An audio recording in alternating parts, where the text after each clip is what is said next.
Hi friends, welcome back to Purna family channel. మన ఛానల్లోని ఎప్పుడు నేను మోటివేషన్ స్టోరీస్ అయితే చెప్తూ ఉంటాను కదా. ఆ మోటివేషన్ స్టోరీలో భాగంగా ఈరోజు నేను చెప్పబోయే స్టోరీ ఏంటంటే, ఒక ఇంట్లో ఒక 10 ఏళ్ళ బాబు రవి అనే అబ్బాయి ఉండేవాడు. ఆ అబ్బాయికి ఎప్పుడూ ఒంట్లో బాగుండేది కాదు. వాళ్ళ పేరెంట్స్ ఎప్పుడూ హాస్పిటల్కి తీసుకొస్తూ ఉండేవారు. స్కూల్కి కూడా ఇర్రెగ్యులర్గా వెళ్తూ ఉండేవాడు ఒంట్లో బాగోకపోయేసరికి. దానివల్ల వాళ్ళ ఫ్రెండ్స్ అప్పుడప్పుడు వెళ్ళడం వల్ల వెటకారం చేసేవారు.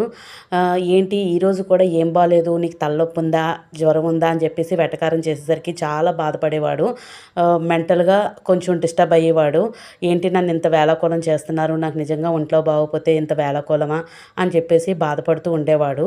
అలాగే వాళ్ళ ఇంటి చుట్టుపక్కల వాళ్ళు కూడా చూసి, ఏంటి ఎప్పుడు హాస్పిటల్కి తీసుకెళ్తున్నారు, ఏం బాగోలేదు అని చెప్పేసి ఉచిత సలహాలు అయితే ఇస్తూ ఉండేవారు. ఇలా చేస్తే బాగుంటుంది, అలా చేస్తే బాగుంటుంది అని చెప్పేసి అలాగా వాళ్ళ పేరెంట్స్కి బుర్ర తింటూ ఉండేవారనమాట. అలాగే రిలేటివ్స్ కూడా వీడికి ఏదైనా డిఎన్ఏ లోపం ఉంది, జెనెటిక్స్ లోపం ఉంది, ఇమ్యూనిటీ సిస్టమ్ బాగోలేదు అని చెప్పేసి ఏదో ఒకటి చెప్తూ ఉండేవారనమాట ఆ పేరెంట్స్కి.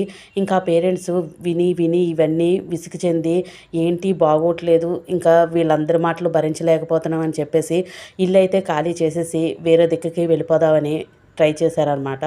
అక్కడ ఖాళీ చేసేసి వేరే ఇంటికి వెళ్ళేసరికి సడన్గా రవికి అయితే ఎంతో చక్కగా అయితే ఆరోగ్యం సడన్గా మారిపోయింది. ఏంటి ఈ మార్పు అని చెప్పేసి ఆలోచించేసరికి అప్పుడు ఆ పేరెంట్స్కి అయితే తట్టిందనమాట. ఏమనంటే, వాళ్ళ ఇంటి పక్కన చుట్టూ ఓపెన్ డ్రైనేజ్ అయితే ఉండేదన్నమాట. ఆ ఓపెన్ డ్రైనేజ్ వల్ల వచ్చే దోమలు, చెడు వాసన వల్ల ఎప్పుడూ జబ్బు పడుతూ ఉండేవాడు. అందువల్ల ఎప్పుడూ హెల్త్ బాగుండేది కాదనమాట. అప్పుడు గమనించుకున్నారు. మన చుట్టూ ఉన్న ఎన్విరాన్మెంట్ మనకి చాలా ఎఫెక్ట్ చేస్తుంది మన బాడీకి. జస్ట్ ఫిజికల్లీ కాదు, మెంటల్లీ కూడానా. డ్రైనేజ్ లాంటి మెంటాలిటీ ఉన్నవాళ్ళు మన చుట్టుపక్కల ఉంటే మన మెంటల్ హెల్త్ కూడా పూర్తిగా డిస్టర్బ్ అయిపోద్ది అనమాట. అందుకని మనకి ప్రాబ్లం ఎక్కడుందని ఫోకస్ చేసుకుంటే మనకి కరెక్ట్గా సొల్యూషన్ దొరుకుతుంది. అంతేగాని అందరూ ఏదో అంటున్నారని మనం డిస్టర్బ్ అయిపోతే మనకి ఏ ప్రాబ్లం మీద ఫోకస్ చేయడం అవ్వదు.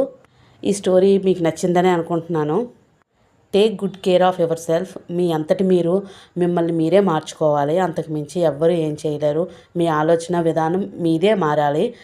ఇంకా మరిన్ని మోటివేషన్ స్టోరీస్ అయితే మన ఛానల్లో అయితే ఉంటాయండి, తప్పకుండా వాచ్ చేయండి. అలాగే మన ఛానల్లోని నేను మ్యాజికల్ క్యాలిగ్రఫీ వీడియోస్ అయితే చేస్తున్నాను. ఆ మ్యాజికల్ వీడియోస్ అయితే చక్కగా అందరూ వాచ్ చేస్తున్నారు, బాగా సపోర్ట్ చేస్తున్నారు. థ్యాంక్ యూ అండి. నేను తప్పకుండా అందరి నేమ్స్ అయితే నేను తప్పకుండా షేర్ చేస్తాను. ఒక్కసారి కామెంట్ చేసిన పేరు మాత్రం మళ్ళీ రిపీటెడ్గా అయితే చేయకండి ప్లీజ్. నేను తప్పకుండా మీ నేమ్ అయితే నేను తప్పకుండా రాస్తాను. థ్యాంక్ యూ అండి. Thank you for watching.